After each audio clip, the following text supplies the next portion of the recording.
क्या বুঝছেন? আমি তো কালকে দরজাটা সুন্দর করে লাগাই গিয়া তালা তুলা মারি গেছি বাড়ি, তো বাড়ির থেকে আইতে এম পরিবহন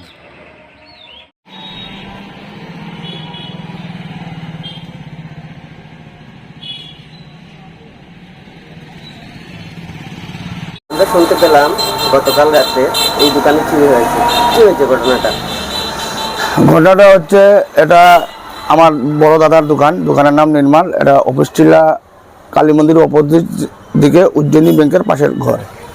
বিষয় হচ্ছে যে রোজকার মতনই দোকানে ওর কর্মচারী ছিল, যে একাই আছে বর্তমানে, কারণ আমার বড় ভাই ওর স্ত্রীর চিকিৎসাধীন বহিরাজ্যে রয়েছে প্রায় 10-12 দিন থেকে।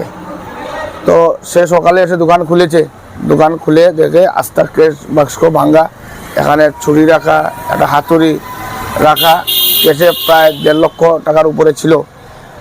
তো পিছিয়ে গিয়ে দেখেছে পিছের টিন কেটে চুর কালকে রাত্রে এখানে ঢুকেছে, ঢুকে প্রায় 1.5 লক্ষ টাকা ক্যাশ নিয়ে গেছে। কারণ দাদা বহিরাজ্যে থাকায় দোকানে একলা স্টাফ, সে পয়সাগুলো ব্যাংকে জমা দিতে পারেনি, তার জন্য পয়সা ও আজকে মনে করেছিল আজকে শুক্রবার হচ্ছে, তো ছিল যে আজকে শুক্রবারে যা হবে কালেকশন সেল হবে, এটা একসঙ্গে বিকালে জমা দিয়ে দেবে।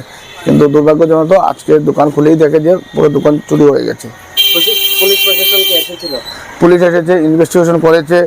এখানে চুরের হাতের একটা ছুরি মিলেছে, পিছের একটা বাড়ির ছাদের উপর দিয়ে চুরি এসে ঢুকেছে, ওইখানে একটা স্ক্রুড্রাইভার আর কিছু দোকানের খুচরো 5-10 টিকিট ছিল, যেগুলো সে নেয়নি, কারণ সে বড় অ্যামাউন্ট পেয়ে গেছে, একসঙ্গে 1.5 লক্ষ টাকার একটা বান্ডিল পেয়ে গেছে। তাই খুচরো পয়সাগুলো এখানে প্রায় 180-200 টাকা ছেড়ে দিয়েছে। এখানে যারা অফিস টিলার দোকানদারবাসীরা আছেন ওনারা একটা সাক্ষী রয়েছেন।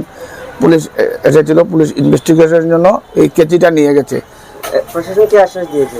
প্রশাসন তো আশপাশ সিসিটিভি ফুটেজ দেখছে, প্রথমে উজ্জয়িনী ব্যাংকের দেখছে, তারপর ওনারা আরও, কিন্তু এখানে সিসিটিভির অভাব রয়েছে। যেমন আমার দাদার দোকানেও সিসিটিভি নেই, আশপাশে উজ্জয়িনী ব্যাংক ছাড়লেও এখানে আশপাশে তেমন কোনো সিসিটিভি নেই। আচ্ছা, যার দোকান চুরি হয়েছে ওনার নাম জগজ্যোতি শর্মা, আলগাপুর আমাদের বাড়ি। ঠিক আছে, ধন্যবাদ।